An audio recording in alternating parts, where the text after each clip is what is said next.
Shin Megami Tensei, or True Goddess Reincarnation, or Reborn, named after the title of the first novel that predates the games, was released in 1992 and was sort of a reboot of Megami Tensei on the Famicom. That started the Demon Gathering first-person dungeon crawling gameplay that is also present in this game.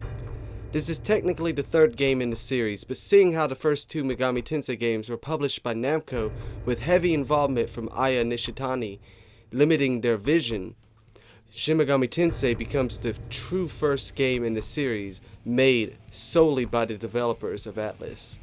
Shin Megami Tensei marked the company going solo and doing their own thing with their own games. That's right, we're talking about Shin Megami Tensei for the Super Famicom.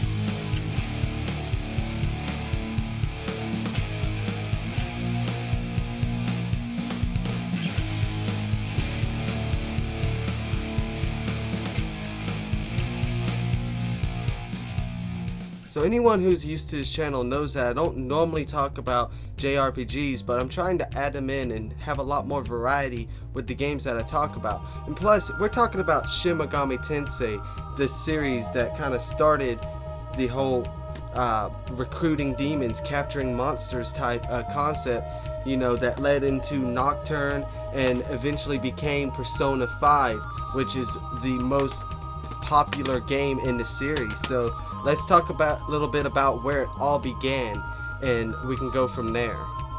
If you are unfamiliar with the series, you have probably heard of the Persona series, at least, and I want to talk about two main differences between the mainline games and the spin-off series. I think Treble0096 explained the differences well, and I am going to paraphrase him. Check his channel out if you like Let's Plays and are interested in this series. The two big defining differences would be tone and scale. In the spin-off series, the tone tends to be far more lighthearted.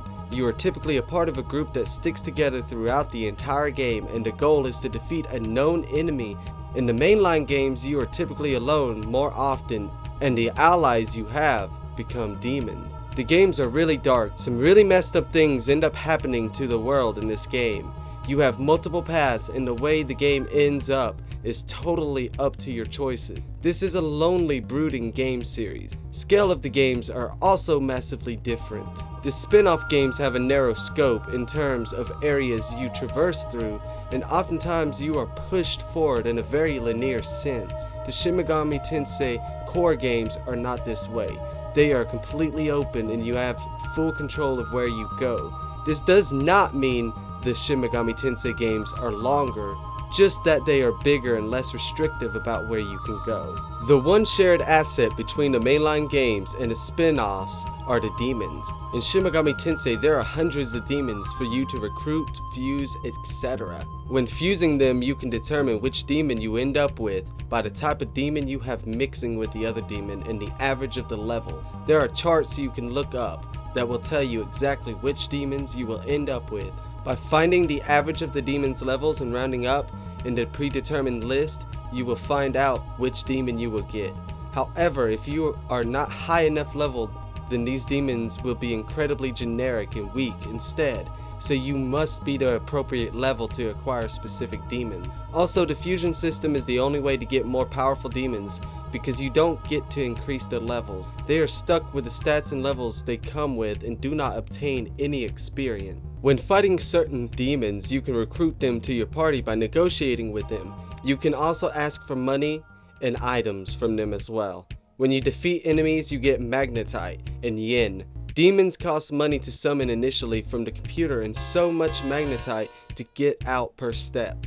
It is usually a good idea to only pull them out before big fights. These are not friends, you treat them as useful tools. If you already have a demon, then negotiating with them will end a battle. This can make the game far less grindy.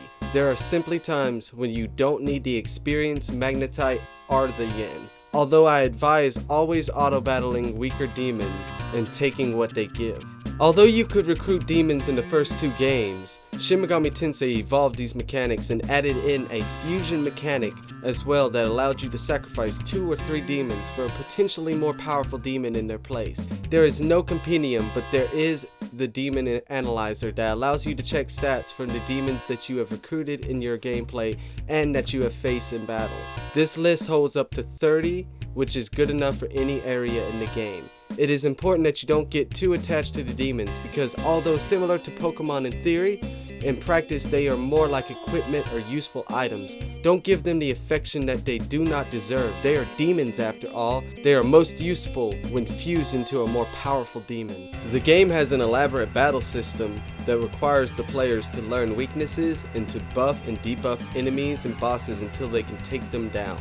Trying to play Shin Megami Tensei like a Final Fantasy or typical JRPG will end in you getting your ass handed to you over and over again. You also have to be aware of equipment in the game. Some weapons hit more than once, and having a weaker weapon that can hit 1 to 3 times is often better than one that hits harder once. Different equipment have immunities to different elements, and using this system to your advantage is most useful. The game works on 6 basic stats that you can increase that also improve the stats that are more directly affect your battle statistics. These are strength, intelligence, magic, vitality, speed, and luck.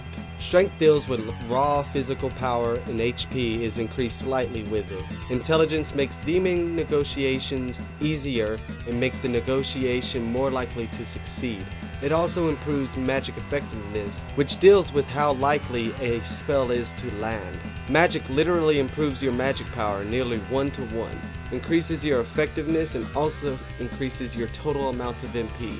The main character never gets any magical spells, so this stat should be avoided completely with the main character. Vitality increases your defense and your HP as well.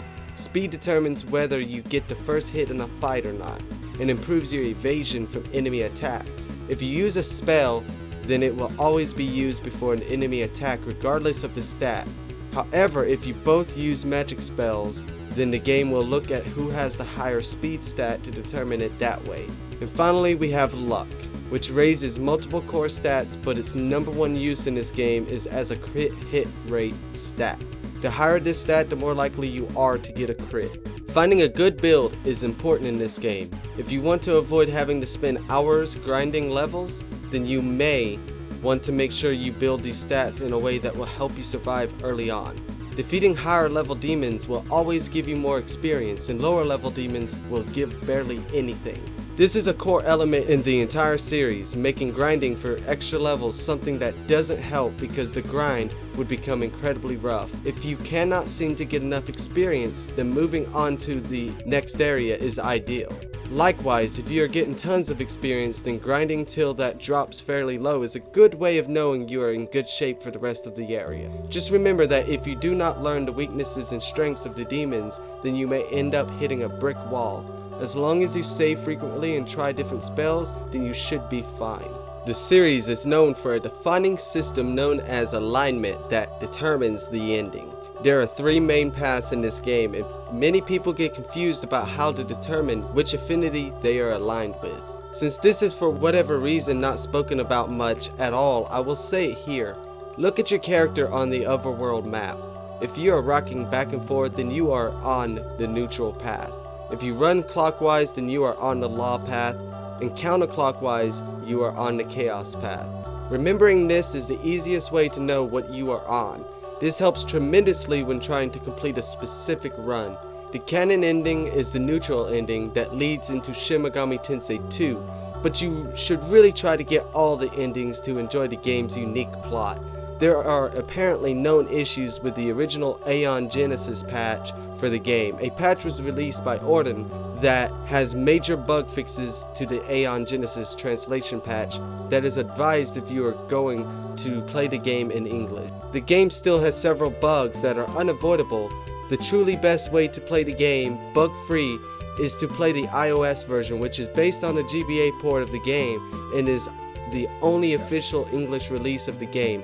Unfortunately, I believe the game is no longer supported on modern iPhones, and finding a way to play this version is becoming incredibly difficult. Hopefully Atlus will bring the first 2 games officially in English to the US eventually.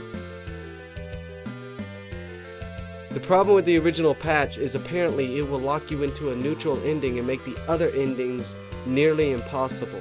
If I have made a mistake in this, please comment and let me know. When getting equipment, you can find out what weapons are which alignment by looking to the right. The A means all alignments, N means neutral only, L means law only, and C means chaos only. Generally speaking, the more expensive the weapon, the higher the stats of that weapon. However, the game does not tell you which are multi-hit weapons, so I advise checking the equipment chart that will tell you in a fact. Checking facts online are not cheating. A good equipment build is vital to a successful run of the game.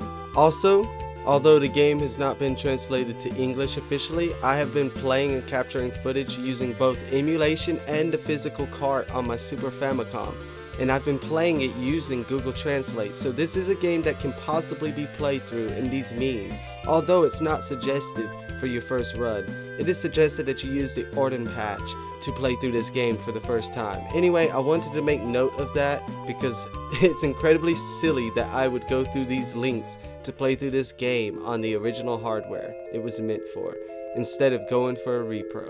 The music is great in this game, however it seems you either love it or hate it when looking through forums on the series. Lots of SMT music is shit compared to Persona, or Persona music sucks compared to SMT, but personally I find it all to be amazing music. I think the fact that Persona was originally a spin-off of the Shin Megami Tensei being such a huge seller and massive success has caused animosity within the community. Although we love these games, I have to be honest when I say that most of you are butthurt and need to grow the fuck up. The music between these series are unique and great, and although there are going to be some who simply prefer one over the other, there is literally no reason to be a sourpuss over the soundtracks that are epic and amazing on their own right. Just listen to the ending theme of this game. If this isn't some of the best gaming music you ever heard, then you must be tone deaf.